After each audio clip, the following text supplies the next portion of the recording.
reveals his intentions has already surrendered.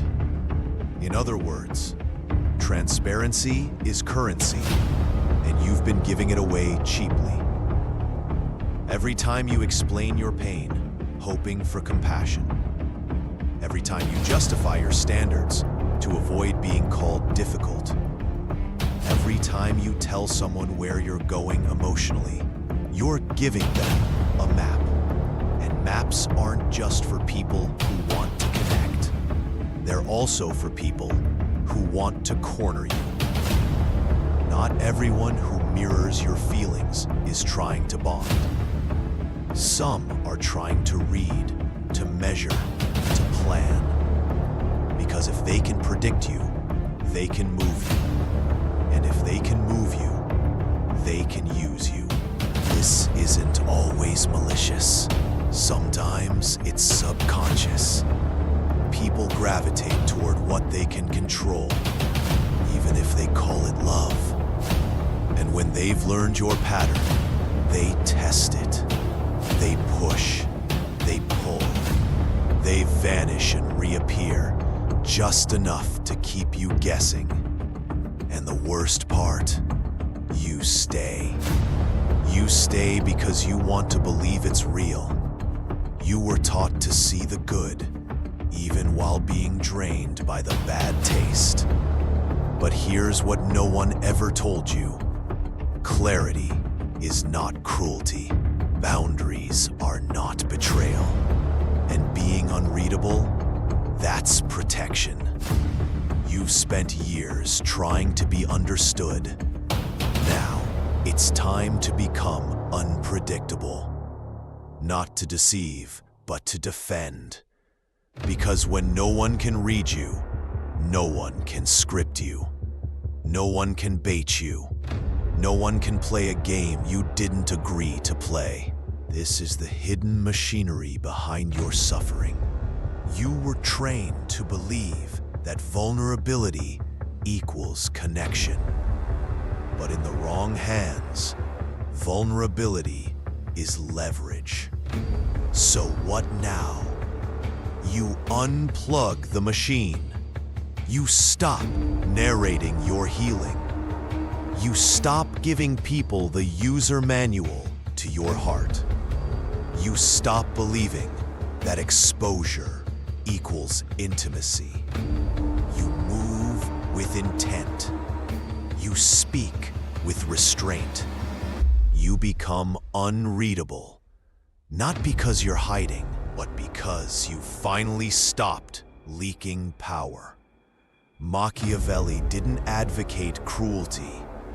He advocated control, presence, mystery, strategic silence. True power isn't about how loudly you speak.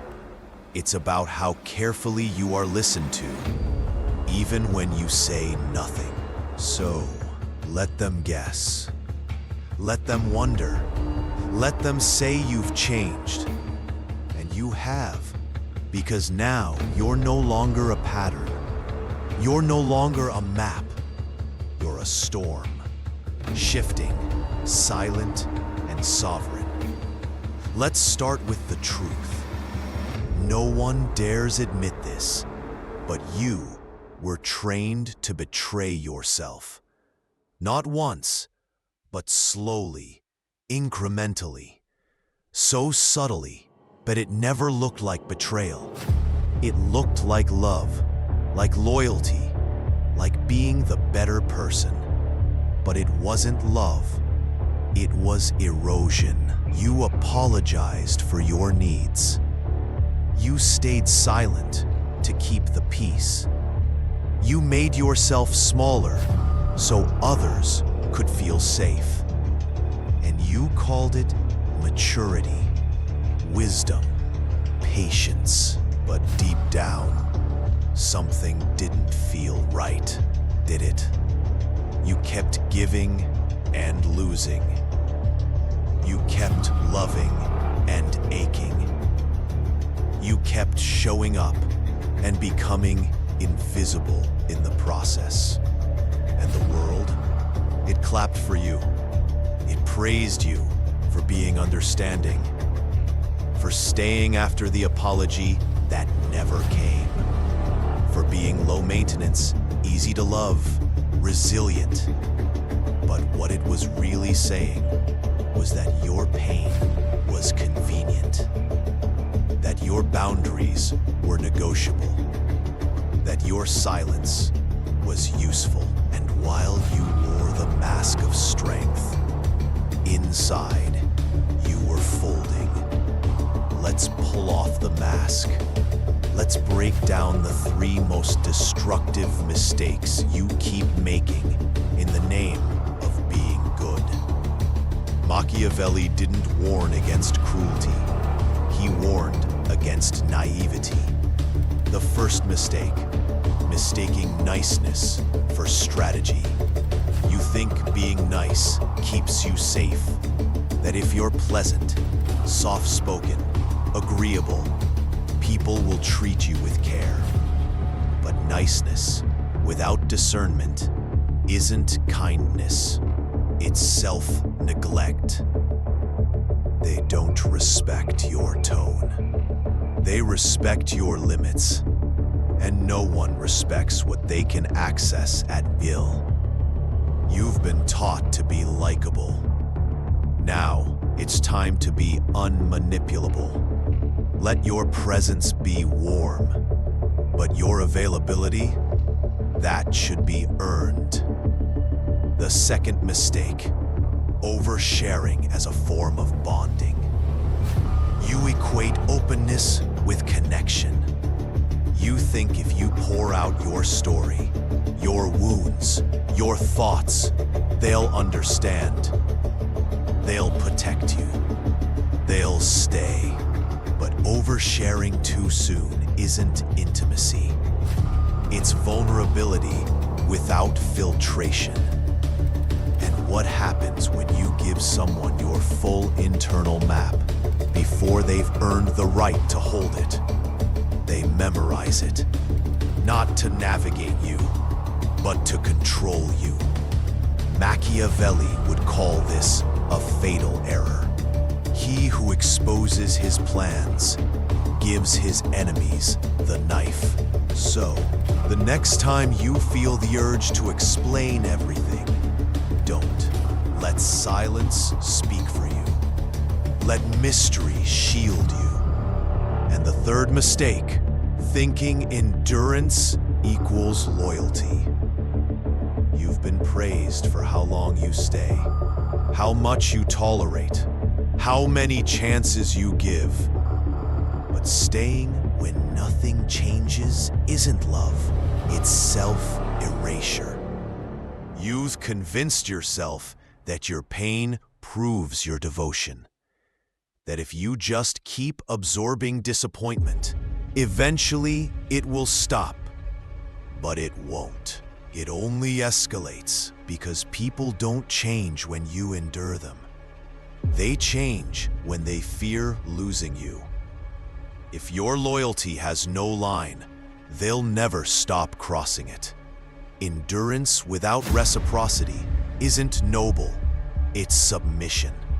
So where did you learn all this? Who taught you that goodness means silence? That conflict is betrayal? That saying no makes you cold? That emotional starvation is just part of love? Who shaped you into someone who bleeds quietly, then applauds yourself for not screaming? It doesn't matter who. What matters is this. You are not required to continue the cycle. You are not here to be the strong one if that strength is killing you. Machiavelli once wrote, "Never do your enemy a small injury. If you strike, strike with finality."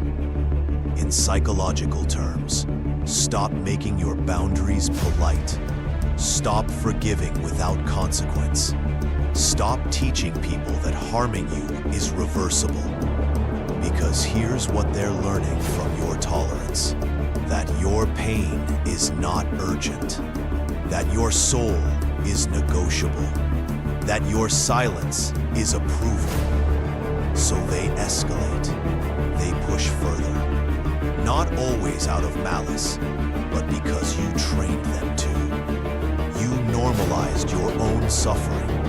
You disguised survival as virtue. You called self-betrayal emotional intelligence. But enough. It's time to stop mislabeling dysfunction as devotion. To stop shrinking in the name of peace. To stop performing stability while your identity rots underneath it. Because here's the Machiavellian truth no one taught you. Power is never forgettable. But nice disappears the moment it's no longer useful. So, become unforgettable. Not by being louder, but by being less accessible.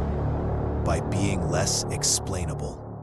By being less easy to reach without consequence. This isn't about being cruel. It's about being clear. And clarity is the beginning of power. They told you to be a good person, to be kind, to be forgiving, to give people the benefit of the doubt. And you tried. God knows you did. You forgave what broke you. You softened your voice for people who raised theirs. You stayed long after the warmth was gone, hoping goodness would be enough. But here's what they didn't tell you. The world isn't ruled by the good. It's ruled by the aware, the strategic, the ones who can read the room without needing to explain themselves to it. This is where Machiavelli enters.